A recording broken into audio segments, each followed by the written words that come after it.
Unfortunately, for our first episode of 2021, we did have audio issues, so please bear with us. Happy New Year. Welcome to Fright Night. I'm Ange. And I'm Steph. We're Nerdazons.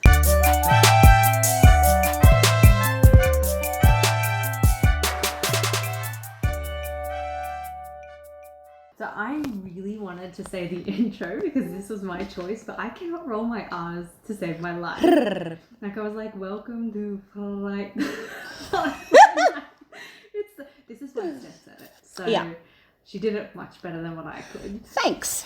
But yes, so this one is my choice. Mm-hmm. I absolutely love Fright Night. Mm-hmm. As you know, I love a lot of like 70s and 80s films, be it horror or like anything in that sort of genre, comedy, horror, whatever. I love it. And I actually was major vampire obsessed all through high school. My family will confirm it. You know, anything that had a vampire in it, I had to watch it. And this was obviously one of them. And my godmother actually showed me this film. And when I watched it, I was hooked, and I'd seen it so many times. Soundtrack is great, especially the dance scene. It's in my soundtracks on my Spotify list. Absolutely love it, and I had to do this one. So I had put off watching the remake. Had you not seen the remake before this? No. I know everyone's like, oh, but it's got David Tennant in it. It's like, you know what? David Tennant cannot save this film. I'm sorry I said it, but I couldn't bring myself to watching it, and I thought, you know what? One thing I love about this, us doing this podcast, is it makes us watch films that we never really wanted to watch, and it's good to be able to watch them and be able to say that we did watch it and have our own. Because I would have never seen this if you never told me to do it. Oh my god, the original. Okay, let me get started. I'll read the synopsis. So, Fright Night 1985. A teenager discovers that the newcomer in his neighborhood is a vampire, so he turns to an actor in a television horror show for help dealing with the undead. One thing I have to say, and I wish we had it, I love in like a lot of 80s American films, they have these types of like horror hosts, I think you would call them. So like they choose X amount of like, you know, whatever horror film they want to play that night, that Friday night, they have a host to talk in between it, like, you know. Oh, that's awesome. Like, I think even in The Simpsons they joke about it with like Boobarella. She's meant to be like an Elvira take on the character, but she hosts like a series or a show. I don't know what you would call it, but I wish we had that. Yeah. And I would seriously stay in every night if we had a host, and I would just watch horror films. Yeah, it's almost like Tales awesome. Tales from the Crypt, and you have like a host master or something. But I loved that about this, and yeah, I really like this movie, and obviously because of vampires. Can I just say one thing that blew my mind? Yeah. Amy, do you know who she is? I realised she is the neighbour from Married with Children. Oh my god, I didn't notice that. Yep. I was like, I know her from somewhere. Where is she? What's she from? I'm actually shocked. And Chris Sarandon is Jerry Dandridge. Yeah, but he's also Prince Humperdinck from Princess Bride. Oh, yeah. I was like, oh my god, this movie was amazing. It was so good, right? Yeah. And like, there's one thing, I've said it before, I'll say it again. What I love about 70s and 80s films, or even 60s, you know, even way up to the beginning of like cinema, you had to create this stuff yourself. And the creativity in the 70s and 80s really showed with like prosthetics or with sets and things like that. And they just did so good. So I actually watched... All right. So I did watch the remake first because David Tennant, and he's such a babe in this movie. And I love him, but okay, there's gonna be blasphemy. I know we're Doctor Who fans. Are you though? I love David Tennant as an actor. I really do. Loved him in Doctor Who. Awesome. What about Broadchurch? Oh my god, that was so good. That was a good one. Okay, but the only time I've ever really found him attractive, Jessica Jones. Oh, yes. I get it. Even my partner had a man crush on him in that, but. I'm just like, man, Jessica, just be with him. I know, right? I know. But I've never really liked him like that, David Tennant. I just like him as an actor. So to me, it wasn't a selling point for me to watch it. And especially because I really, like, just like you said in Footloose, you went into it with bad like intentions, and I was the same with this. Because I love the original so much. Let's stick to the original for now. Yes, let's. So one thing that I really, really love about this, and if you watch a lot of different vampire movies like I had, you know, I pretty much watched all of Christopher Lee's Dracula's. I've watched any version of Dracula practically, and read the books of them. And there's like, you know, I was a teenage vampire and things like that. You've got the original Buffy film. Like there's lots of different ones. And what I really liked about this one is it had a story, but it wasn't trying to be anything it's not. Any other element of the other stories. You know, it was just a simple story of he's a bachelor, he found a house so he can kill his victims, and that's it. Like, and obviously Amy is connected somehow. And one thing I did like too, if you look at all the different pictures when she's turned at the end, there were different girls. So he's obviously a really, really old vampire. And I liked it. It was just a simple story.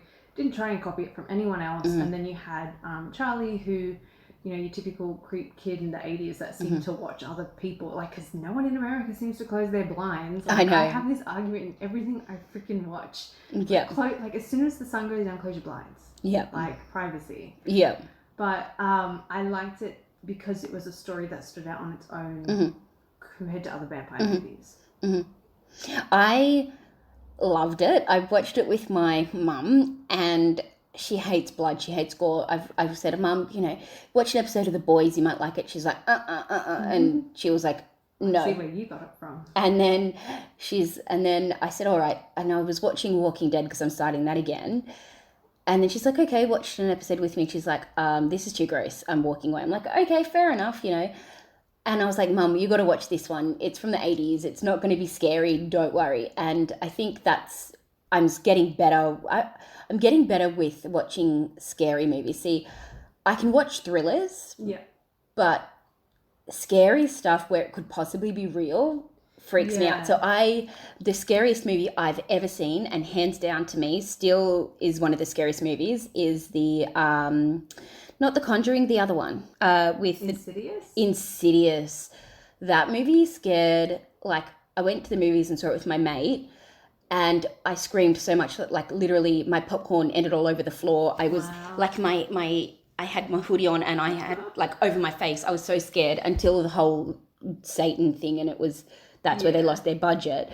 But I'm such a scaredy pants. That's why I probably never watched this. But now watching them when I'm a little bit older, I'm like, oh, they're hokey. Yeah. It was fantastic. Yeah, and they're like, even like I was saying, the prosthetic is awesome. And like I get a very strong Beetlejuice vibe at the end, especially when they have like all the teeth. And I really like that about this, is that it wasn't just your typical 2 teeth that a vampire would have. It's like it had mouth. Rows and rows of it, like a shark would have at the end. And that to me would scare me more. So it was like, I would actually feel like prey to a predator if I saw that in real life, you know. But it's funny that you said that about horror movies, because a friend of mine asked me once, he said, what is it that truly scares you in horror films as well? And I said, like, things like ghosts and stuff don't really scare me, but it's something where like someone goes psychotic or something, or someone stalks someone or breaks into a house, like an actual person who goes crazy enough to break into your home, chase you, follow you, stalk you, whatever. Like an actual psychotic person scares me the most, because they're always unpredictable and they're so real. Like that to me. I think that's why I've never seen You. You know the show on Netflix, You? No. I haven't been watching Netflix lately. So. It's got the guy out of Gossip Girl. Which one? The Gossip Girl gossip. Oh, right. Guy. Okay. And that it's called You because I'm watching you.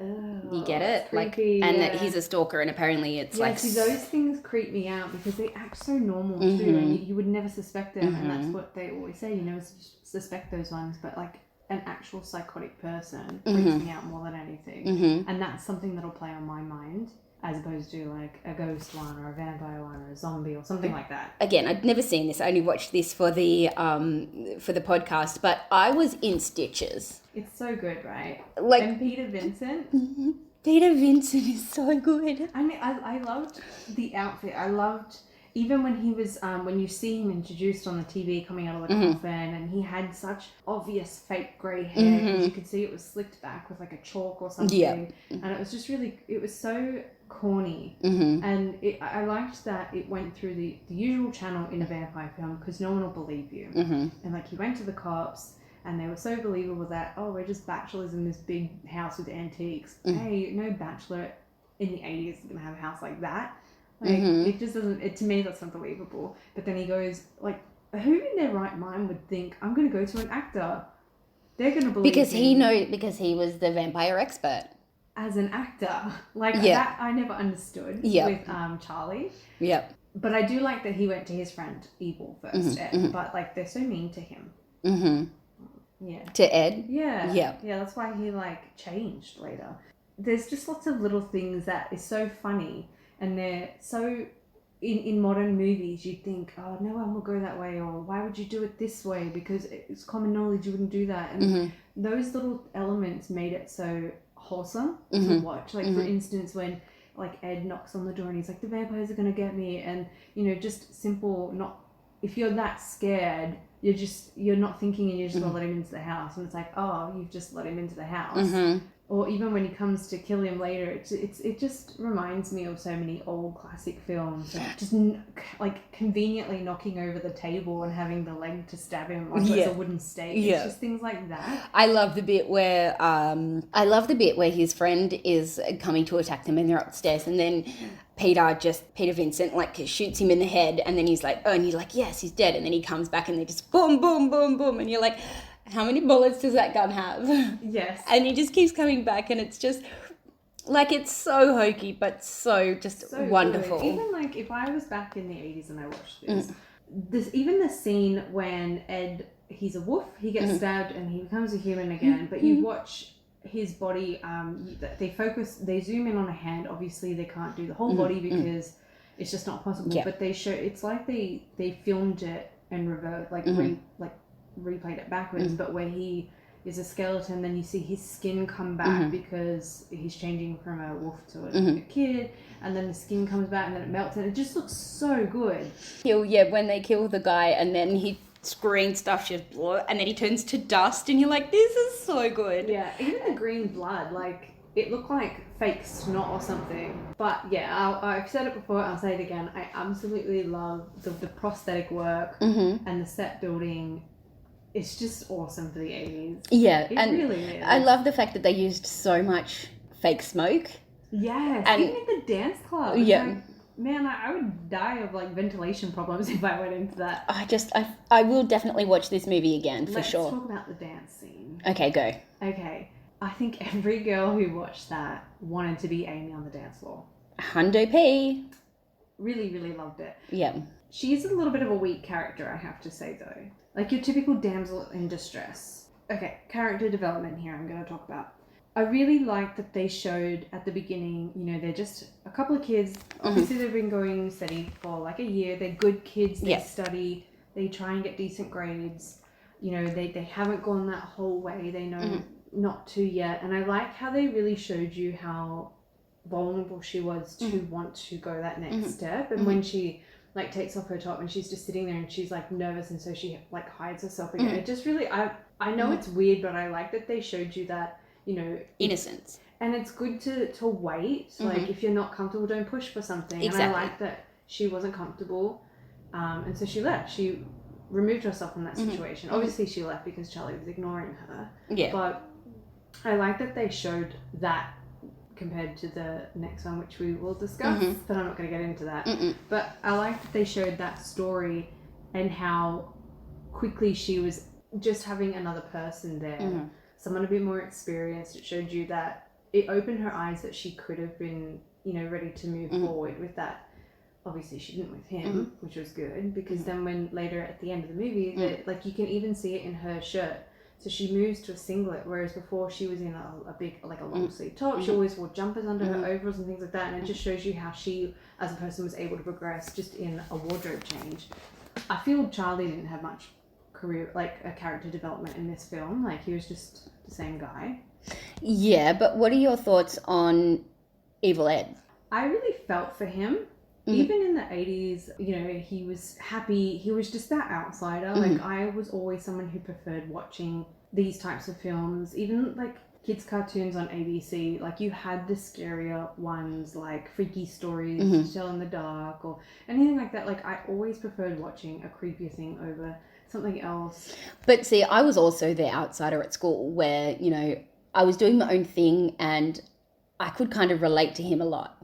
Same, and I really feel like it came across. And even when he's in his room, or like talking to Charlie, like it shows his interests come out and show, but he gets ridiculed for it. And I like that it shows you how he's snapping, because it just shows what happens when you criticize someone for what they like. And like, same, I get that. I understand what that's like too. And I thought that was a good addition. One thing that annoyed me more than anything about this is that when Amy becomes a vampire, she changes her hair color and it goes really long. Yeah, I always questioned that. I never understood why her hair grew as she became a vampire. No. I like, even now, after watching it, I still can't explain it. No. I'm Like, just, what? I never understood either. And I still don't. Because vampire women can't have short hair? Yeah, I don't understand. Like, do you know a vampire woman that's got short hair? Not in Hollywood, no.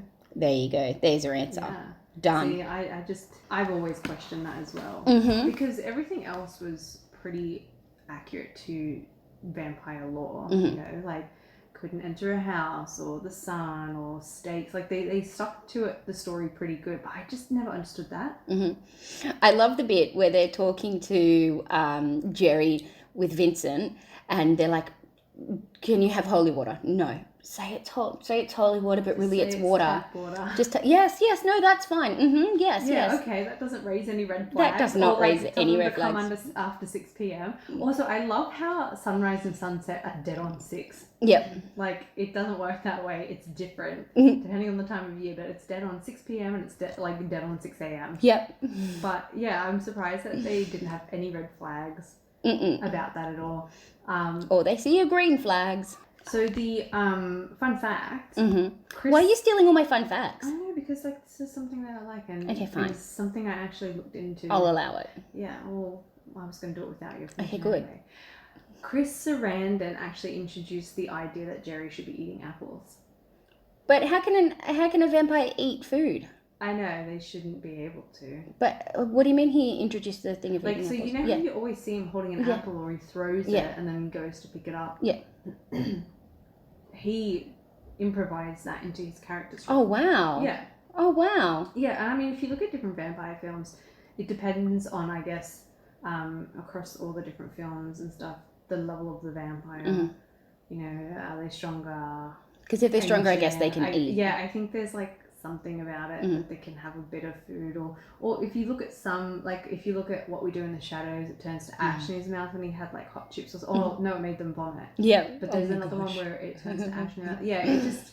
I just love that movie so much. What We Do in the Shadows. In the series. In the series. So I have another fun fact. So one of the life masks of Randy McDowell, taken for the pun of the Eights franchise, can actually be found in Peter Vincent's apartment. Really? Yeah.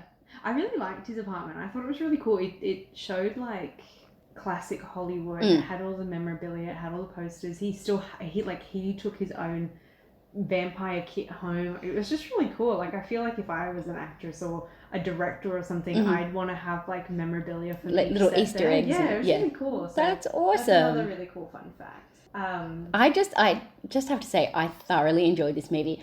I was laughing so much at how corny it is. I was laughing and some of it did scare me a little bit, because I wasn't expecting, you know, him to have that big scary face. And yeah, like when he gets burnt or injured, it like the animal comes out within him, sort of thing. And I think that was really cool. And I love the emphasis on his fingertips, you know, because it's like if they get longer, maybe some of him is revealing himself, or the fingernails get longer. Did you know that the fact that Amy resembles a lost love was actually, again, Chris Sarandon's idea? Wow. So he wanted dimensions to Jerry Dandridge instead of just being a vampire. Mm-hmm. Yeah, I thought that was an interesting That's really cool. It worked. It like they didn't go into depth Mm-hmm. for it, which Mm-hmm. was cool. It really followed the story of Charlie, Mm-hmm. but you had these other little elements. Mm-hmm. And I think the one, if we were going to stretch it, the one character development point that Charlie had Mm-hmm. was realizing that he didn't want to lose Amy. Mm-hmm. Like when he stopped sort of like talking to her and stuff, and it's like, no, actually, I do want you around. I'm going to save you, Mm-hmm. and things like that. So I guess you could say that that's his character But development. also, you know, they really portray Vincent as weak, and I like that. He's a charlatan. Yeah, a fraud. but I He's an like the actor. fact that in the first one versus the second one, I'm going to go back to it, but that David Tennant's character his parents were killed by that vampire. I like that idea versus this one where he's just like, I have no idea, I just... disagree. Yeah, I disagree. I like that he was... It reminded me of, if you guys ever watched DuckTales, especially the new series, Mm-hmm.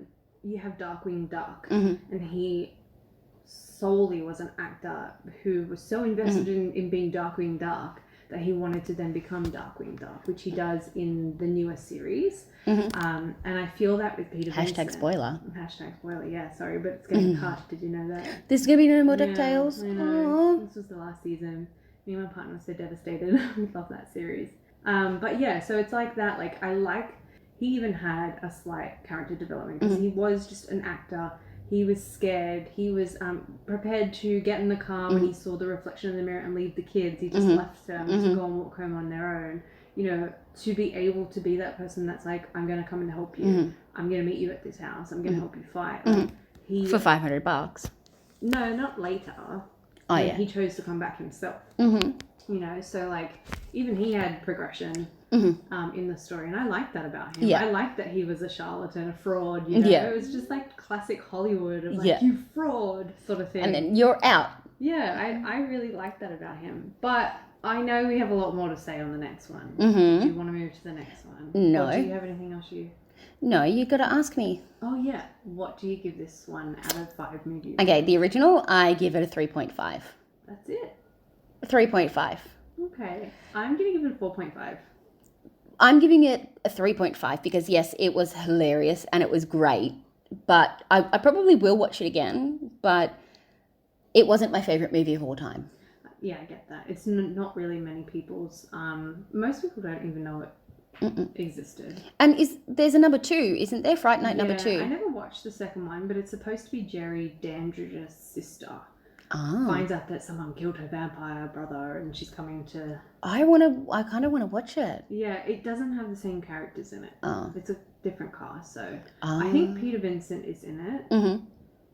And maybe Charlie. But I never watched that one. And I give it a 4.5 because I grew up watching it. I loved it. I've seen it so many. And it's a good intro to vampires. I feel like it's a nice... It can be a complete single film on its own. It doesn't need a sequel.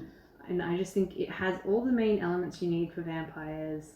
Classic vampires. And it's good really because, you know, I could make it... It could almost be family friendly in the fact that it's just grossness. It's not... Yeah, and I... like super creepy love and 80s prosthetics. I just love it. I wish I could make it myself. Yeah. Like, I just... Even on Freddy Krueger, like Nightmare on Elm Street, like it's the same sort of stuff they use, and it just looks so good. You know, in I've my never seen opinion. any of those. I have the whole set, and I've watched them over 1,000 times. It's my favorite horror series. Nightmare Really? on Elm Street. Yeah, that and Dracula are my 2 favorite. No, I don't think I have seen it. No. I'm like, no, I haven't. Let's watch it. I met Robert Englund, and he I know you have. is amazing. I know. Okay. So yes, shall we move on to the next one? I give this one, I think it got... Oh, no. Oh, Sorry. you've Rotten Tomatoes? Oh, let me ask you. Okay, No, sorry. I didn't get to ask you. What do you think this one got on Rotten Tomatoes? Because it is a classic, I'm going to say 92. Did you check this? No, I did not. Well, it's 92. No way. Yeah. No way. Yes. I swear to God, I did not. It got 92. Oh my I God. told you it was a good film. I swear I never checked. I mean, I don't think I did it justice in talking about it in this episode. I think I just blurted everything I loved about it, but I didn't get into like good depth. But yeah, 92%. That's Yes. awesome. That's Yes. good. Yes. Swear I didn't look. Okay, Yeah. I trust you. Okay, good. I'm trying to like not look suspicious because I really didn't, but you keep staring at me and I'm like, I didn't look, I believe swear. it. Okay, good. Shall we move on to the Yes. remake? Yes. Now, I'm going to take over this whole one, just like you did with Footloose. I freaking hated this remake. I did not like it. It was not necessary. They didn't follow, like I said in Footloose, they didn't follow the remake algorithm. Like, yes, they took the same name, but they completely changed it. They tried to make it scarier. Obviously, I can understand why, because it is more modern. They needed to have that. Like, kids don't get scared of things like the 80s films anymore. They tried to make it scary, but they really changed the story. Like, they really changed that vampire lore that was in the original. Like, I get really into the storyline of that. So it's like they tried to blend it with Dracula vampire lore, you know, like he's this real ancient vampire, and the whole scene where like he cuts his chest and she runs to drink the blood, that was Winona Ryder and Gary Oldman in Dracula, you know, like they remade it and took elements of other vampire films without making this one its own Fright Night.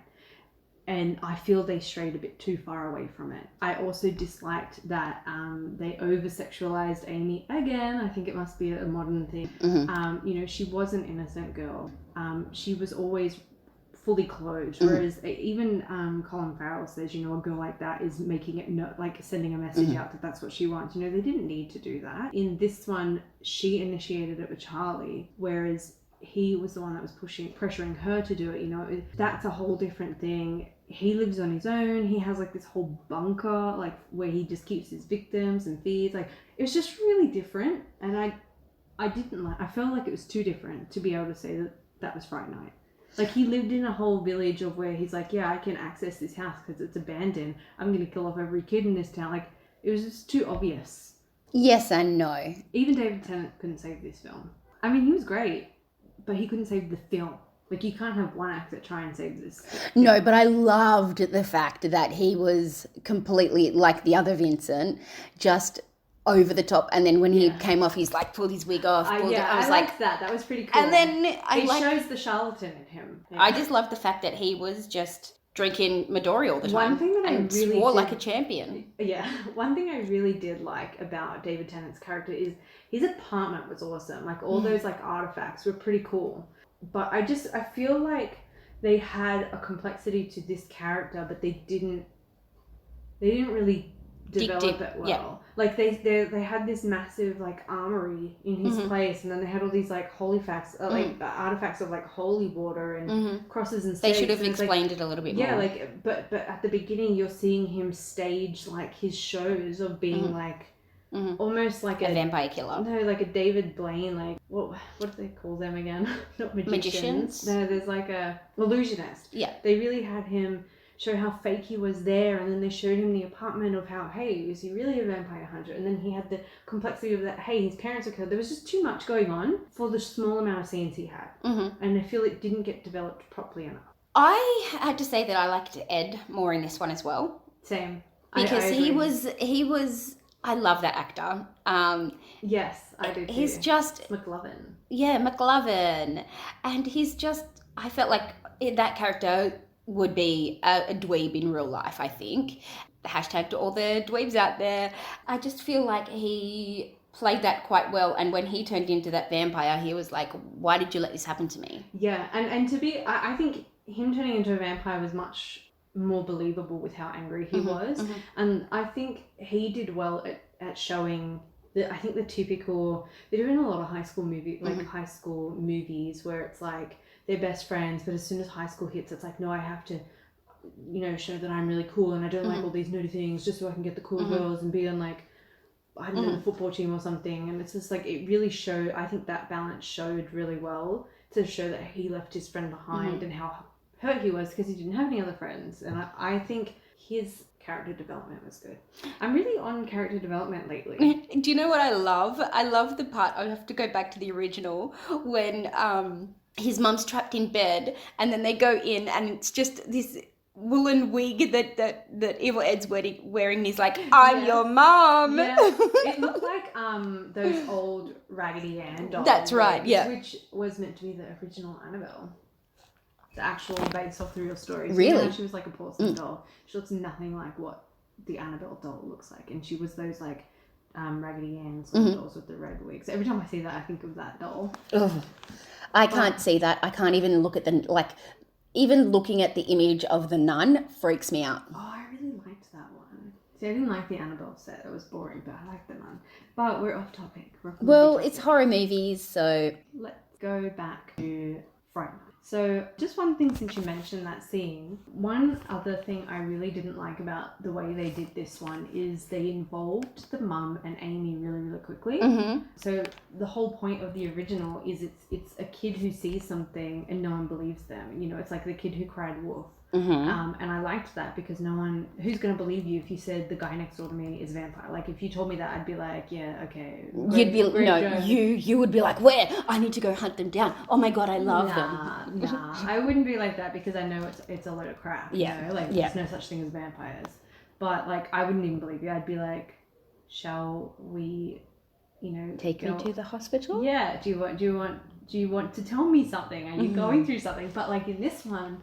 Like he didn't tell anyone, so no one was really there to say it wasn't true. Like, and as soon as he told his mom, that was the scene where he just says don't let him in, and then he finally says he's a vampire, you can't let him in. Oh no, because Amy says, oh what, like a vampire? And he's like, yeah, exactly like that. And then they have like a 5 minute of disbelief of like this is ridiculous, and then he immediately rips up the grass, cuts the like gas, and it's like, oh okay. You had 5 minutes where no one didn't believe you, and then they had that whole car chase scene, and I don't think that like that wasn't the same journey that Charlie Brewster went through in the first one, having to try and convince people that it's real, know, and this one he didn't have to go through that, and I didn't like that, and I don't think I liked that they had that whole car chase scene. Yeah, I think that was just for the scare factor. I think it was just so you can have an action-packed film, But, see, I even didn't like Dave Franco's character. I didn't like that. He was such a pardon my language, but he's a dick. Yeah. Yeah. I didn't like that that they made him, Charlie couldn't talk to Ed anymore because he was a loser. No, I think he needed to be in there to show that. Like, I think for that element, he needed to be in there to show the pressures of, like, the peer pressure of in high school of, oh, you can't talk to this person because they're not cool. And I think that was the best way to show it. And it really also helped build Ed's character up, that he was an outcast. So I think on that element, he should have been there. When we'd go through his room, I was in Ed's room. I was like, oh my god, he's got a Magic the Gathering poster. I saw that too, and I was just like, I was going to play that the other night, actually. Really? Yeah. A friend had some cards, but it was right after my exam, and I needed to do my exam first. But yeah, no, I think he did need to be in it. I didn't like the whole, all the vampires at the end, like a coven under the house, in the dirt. Lame, or as the French say, lame. You didn't need it. No. Like, it just reminded me of all the classic sort of vampire coven films where they all come out of the dark. Like, even in Penny Dreadful, I think they had it in the last season. I haven't seen... Wait, are you talking about the new one? No, I kind of don't want to watch it because I was so into the first one. Like, I really I had my Penny Dreadfuls because of that. Yeah, I friggin' love. I only watched the first season though. Oh my god, it's really good because it does cut off at season 3 and it wraps the story. Oh, up. does it? It does. Oh, it good. Finishes the story, so it's not a long one. But I couldn't bring myself to watch the next one. But yeah, it was kind of like that, or like when you will see, I think even in Blade they had like all the vampires come out of the woodworks in the guy. Like, it's just showing you that as a vampire, like the whole point of turning someone, is you chose someone that pretty much essentially didn't want to be it. So like in Interview with the Vampire, he turned Lestat turned Louis and things like that, and he turned the little girl because he didn't want to. There was always like a connection between turning them, whereas in this one it just looks like every person he's fed off of, he didn't bother killing them and he just dumped them down where they eventually turned. And it just seems sloppy to me to not kill any of your prey and dump them all down the bottom in the basement because they've all just turned. You know, it's just like not finishing your food. I do like the fact that Vincent had the thing to be like, hey, if you can shoot him with this, then all his victims will come back to life. Yeah. But that's in like it's the same with like a werewolf even. Yeah. You know, if you kill the werewolf that bit you before a certain time frame, you know, you can turn back. And it's the same in the original, like if you can kill the vampire before you've fed yourself, you can change back. Like it's the same in a lot of classic like folklore of that. And in this one it was the same, but I really feel like they built him up to be a more powerful vampire than what he was. He was just a bachelor vampire. Yeah. You know, in the original. I like the effects when Charlie kills Ed and his neck's like half hanging off and his arms hanging out. I loved that it was hokey as well. I do love when David Tennant ran and he hit himself in his own like safety room and he cuts the arm off and the guy's like, you took my arm, I want that back. But I love how like he was so like scared and I guess useless that he didn't care who else died. He decided to run. You know, I thought that was hilarious. I liked it and I have seen it more than once. Have you? Yes. This one? Yes. Oh, I didn't know that. Excuse me. Apparently, Chris Sarandon is in this movie. Oh, who was he in that? JD. I'm just looking at IMDb and it says, that he was in this movie as well. Did you know in early stages of the on IMDb too now, Heath Ledger was considered for the role of Jerry. I would have watched that for him. Wow. See, I'm not a huge Colin Firth is in Bridget Jones. No, don't like him. I love him. No, and I can't stand Hugh Grant. Yeah, I prefer Colin Firth over him. I don't know, and I'm okay with Colin Farrell. I think he's a good actor, and I really liked him as Grindelwald before they changed to Johnny Depp. I think they should have continued with him. I thought he was good. No, I'm not a fan of him either. Colin Farrell? Yeah. I think he's good, and especially my partner wanted to watch this movie. I think it's called In Bruges or something, where there's like two assassins that have to like hide out. He was really good in that, and he played like a guy who had a really short temper. Anyway, he's really, really good in that film. I think give him the right role, he's good. But I feel unfortunately with Colin Farrell, he's been given opportunities in movies that don't excel, so people can't see his actual acting skills. So I think he's a pretty good actor, Colin Farrell. But anyway, just an FYI on the whole Fright Night, both movies. Sorry, what is it? Fright Night. Don't make me say it. Peter Vincent was actually named after two iconic horror icons, so Peter Cushing and Vincent Price. Oh, wow. Yeah. Wow. It's pretty cute. Yeah. Oh, interesting. Okay, this just solidifies my own judgment of this film. Colin Farrell actually expressed concern that his character was too much of a sexual predator, and he actually suggested, can't talk today, script changes, but no one listened to him and they weren't made. See, that's one thing that I was going to say is that when they're at the nightclub and that she goes with him, I'm just like, she's meant to be like 16, you're like in your 40s. Well, even when the mum, like Toni Collette, was standing there and he's helping fix something and then she rocks up and he is like blatantly checking her out. And yeah, they're meant to be young. They're like in high school. I don't even think they're seniors at that point. I don't really know how American school goes, but I think they have like middle school. So I guess that's the equivalent of year 9 and 10 for us. Middle school? Yeah. No, middle school. Yeah, I think so. They're sophomore, which I think is like 7 and 8. See, it's just high school for us. It's all high school. But I think it's year 9 and 10, and typically you're between 14 and at max 16. Like 14 as the youngest in year 9. And then, so it's gross. Yeah. Yeah. I'm glad that he he expressed those concerns, because if someone, like I even mentioned, it was too over sexualized, at least you can say, well, it wasn't him that decided that. He did protest against it. That's right. Listen, and I like that idea. Yeah, but I just think in terms of remakes go, they went on the opposite scale of Psycho. I love that we refer back to Psycho. So they went on the opposite scale. They changed a lot. Yeah. They just took the name, they took the vampire gimmick and a few of the character names, and then they changed the rest. Like, a lot of it was changed.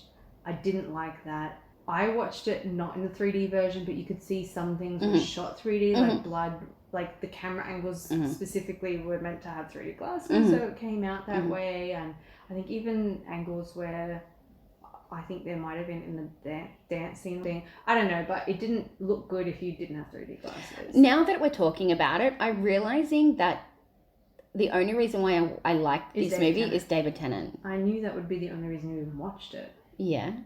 And you can just literally watch these scenes on YouTube. But I was a really big fan of Anton Yelchin as well. Oh, the main guy. And you know that he's passed on. Really? He was in Star Trek as well. He passed on a few years ago. There was an accident. He's actually Russian. He died in 2016. He was 27. There was an accident where he was fixing his car or something, and the car broke down, and he ended up getting run over by his own car. Oh, that's really sad. Yeah. Oh, that's really sad. He was Chekhov in Star Trek. Oh, I can see that, yeah. Yeah. Oh, yeah. Yep. Okay, I see that. Apart from that, like, I always knew what David Tennant looked like in this, but even that wasn't enough to make me want to watch this film when I first saw it. It didn't look right. It's way too different from the original. I really like the original, and I knew I would never like this one. What would you give it out of 5 materials?